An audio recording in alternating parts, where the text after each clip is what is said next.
This program is presented by Polycab Connection जिंदगी का।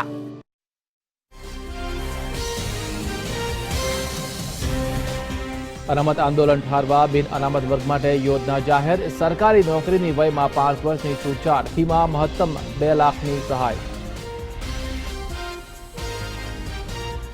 રૂપિયા 4.5 લાખની ઓછી આવકવાળા પરિવારોને મળશે યોજનાનો લાભ। મેડિકલની વધશે સીટો, વિદ્યાર્થીઓને મફત પુસ્તકો। યોજનાને ભાજપે આવકારી, નારાજ લોકોએ સુરતમાં કર્યો પથ્થરમારો, પોલીસે છોડ્યા ટીયર ગેસના સેલ, કામરેજ જતી એસટી બસો અટકાવાઈ। પાટીદાર અનામત આંદોલન સમિતિએ યુવા સ્વાવલંબન યોજનાને ગણાવી સરકારની લોલીપોપ, કહ્યું અનામત આંદોલન યથાવત રહેશે।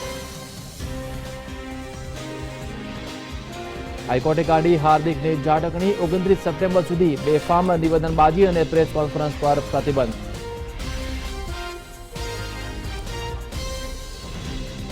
વિવાદાસ્પદ ગુસ્સી ટોકને કેન્દ્રની લીલી ઝંડી, રાષ્ટ્રપતિ પાસે જશે ખરડો, કોંગ્રેસનો વિરોધ યથાવત।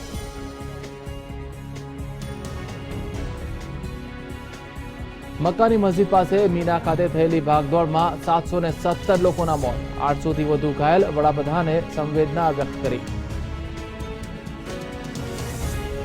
ન્યુયોર્કમાં સીઈઓ સાથે વડાપ્રધાન નરેન્દ્ર મોદીની મુલાકાત, અમેરિકામાં પણ લાગ્યા મોદીના નારા।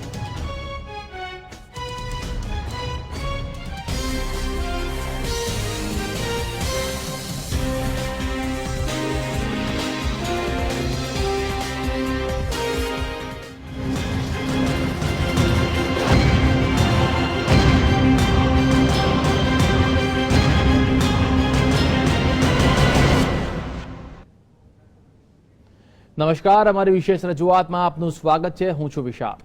પાટીદાર અનામત આંદોલનની આગ ઠારવા માટે રાજ્ય સરકારે યુવા સ્વાવલંબન યોજનાની જાહેરાત કરી છે, જેમાં વાર્ષિક 4.5 લાખ રૂપિયાની આવક મર્યાદા ધરાવતા પરિવારના સંતાનોને શિક્ષણમાં વિવિધ તબક્કે સરકારી સહાય મળશે।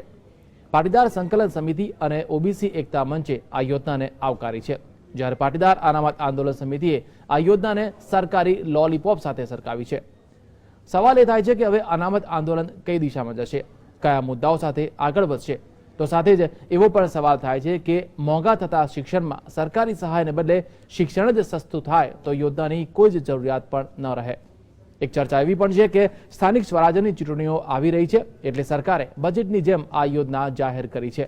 આ જ વિષય પર જોઈએ અમારી વિશેષ રજૂઆત, અનામત રાહત યોજના।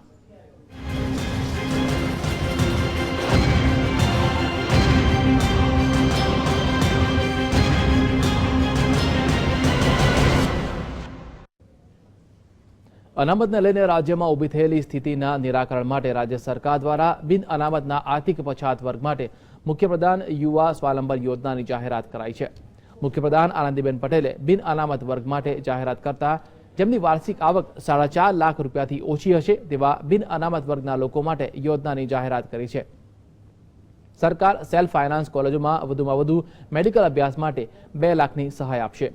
એન્જિનિયરિંગ, ડિપ્લોમા સહિતના કોર્સમાં 50% ફી રાહતની જાહેરાત કરાઈ છે। મેડિકલના વિદ્યાર્થીઓને પુસ્તક પેટે એક વખત 10,000 રૂપિયા, એન્જિનિયરિંગના વિદ્યાર્થીઓને 5,000 રૂપિયા અને ડિપ્લોમાના વિદ્યાર્થીઓને 3,000 રૂપિયા આપવામાં આવશે। તો ધોરણ 12 સાયન્સમાં 90% લાવનાર વિદ્યાર્થીઓને 50% ફી સહાય આપવામાં આવશે। તો બહારગામથી અભ્યાસ માટે હોસ્ટેલમાં રહેતા વિદ્યાર્થીઓને દર મહિને 1,200 રૂપિયા લેખે 10 મહિના સુધી સહાય અપાશે, જ્યારે કે સ્પર્ધાત્મક પરીક્ષા માટે જિલ્લા સ્તરે ટ્રેનિંગ સેન્ટર પણ શરૂ કરાશે। એટલું જ નહીં, બિન અનામત વર્ગ માટે સરકારી નોકરીઓમાં 5 વર્ષની વયમર્યાદામાં વધારો કરાયો છે। ધંધા રોજગાર માટે 50,000થી 10 લાખ સુધીની લોન સરકાર આપશે।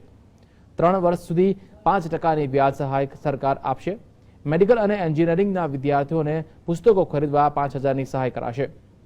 સરકારે એવી પણ જાહેરાત કરી છે કે ખાનગી કોલેજોમાં 75% બેઠકો મેરિટ પ્રમાણે ભરાશે અને આર્થિક નબળા વિદ્યાર્થીઓને 60% ફી સરકાર ભરશે।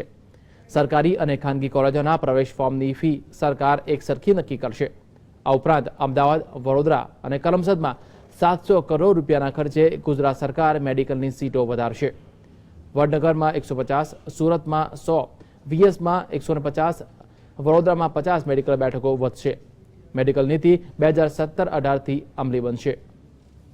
કોલેજો ડેન્ટલ કોલેજોની અંદર સરકારી મેડિકલ કોલેજ કે ગ્રાન્ટેડ મેડિકલ કોલેજ કે પ્રાઇવેટ મેડિકલ કોલેજની અંદર અભ્યાસ કરતા વિદ્યાર્થીઓને જે ફી ભરવી પડે છે એ ફીમાં રાજ્ય સરકાર 50% ફીની સહાય કરશે અને વધુમાં વધુ દર વર્ષે 2 લાખ રૂપિયા ફી આપશે.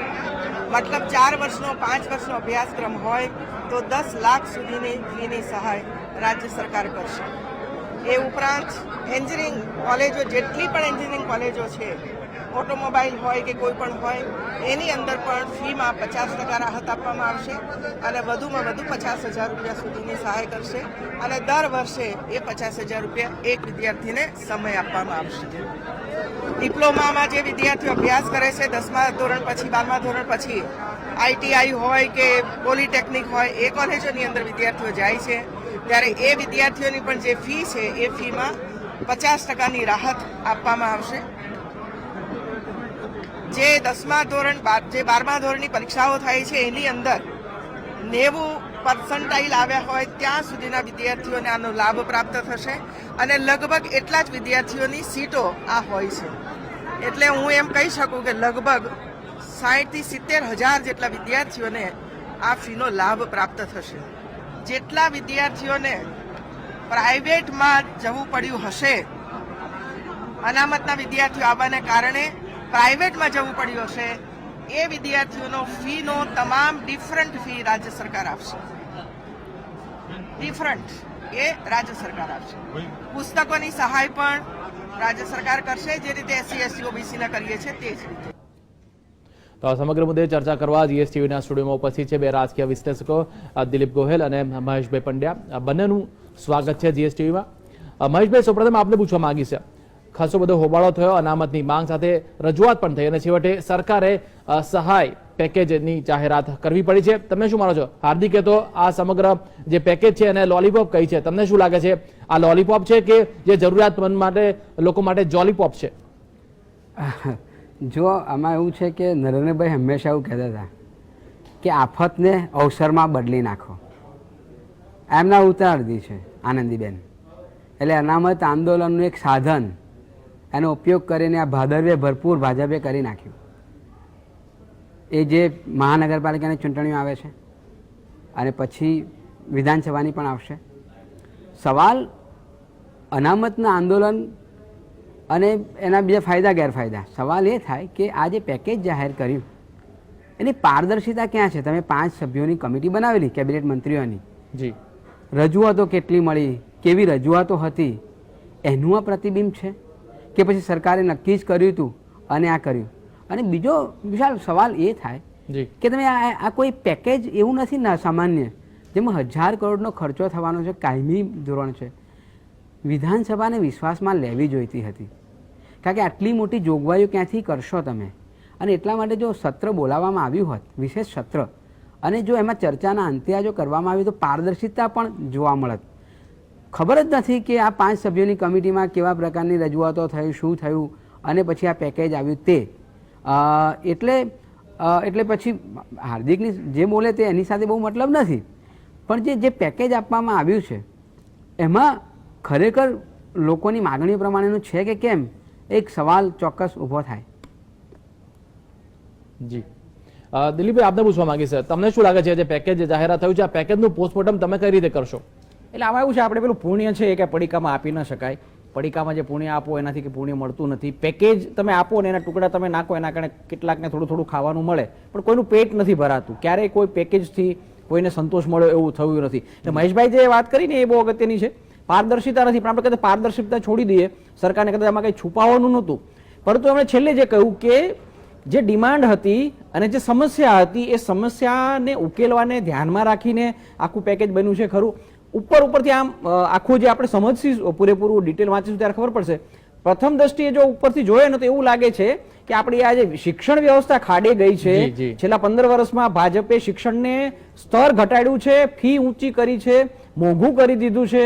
એને સુધારવા માટેની આખી યોજના હોય, પોતે જે ભૂલો કરી છે એ સુધારવા માટેની આખી યોજના હોય, એવી શિક્ષણ સુધારની યોજનામાં વધારે લાગે છે. અને બીજું જે થયું છે, એક તો તમે પેલા ખાનગીકરણ કર્યું સમજાવીને, હવે ખાનગીકરણમાં જે માણસ ફી ભરવા જવાનો છે એની ફી હવે સરકાર ભરશે. જી. એનો મતલબ શું થયું? સરકાર પોતાની તિજોરીમાંથી જે પૈસા આપશે એ ભાજપના અને અન્ય જે નેતાઓએ પોતાની ખાનગી કોલેજો અને બનાવી છે. સંસ્થાઓ ઊભી કરી છે એના ખિસ્સામાં જશે. સરકારી તિજોરીના પૈસા ખાનગી સંચાલકોના ખિસ્સામાં જવાના હોય તો તમે ખાનગીકરણ કર્યું જ શા માટે હતું શાળાનું? તમે પોતે શા માટે મેડિકલ કોલેજો ન વધારી? તમે પોતે શા માટે એન્જિનિયરિંગ કોલેજો ન વધારી? સરકારી સારી પોલિટેકનિક અને શા માટે ના વધારી? એટલે મને એવું લાગે છે અનામતને બદલે કે આખી જે શિક્ષણ નો જે સમસ્યા ઊભી થઈ હતી એને કદાચ નિવારવા માટેની આખી આ યોજના હોય એવું પ્રથમ દ્રષ્ટિએ ઉપરથી લાગે છે. ચોક્કસથી, કારણ કે અત્યારે હાલના જે મુખ્યપ્રધાન છે એ શિક્ષણ મંત્રી પણ રહી ચૂક્યા છે અને ક્યાંક ને ક્યાંક એનો ઓછાયો પણ આ યોજનાઓમાં થોડો ઘણા અંશે દેખાઈ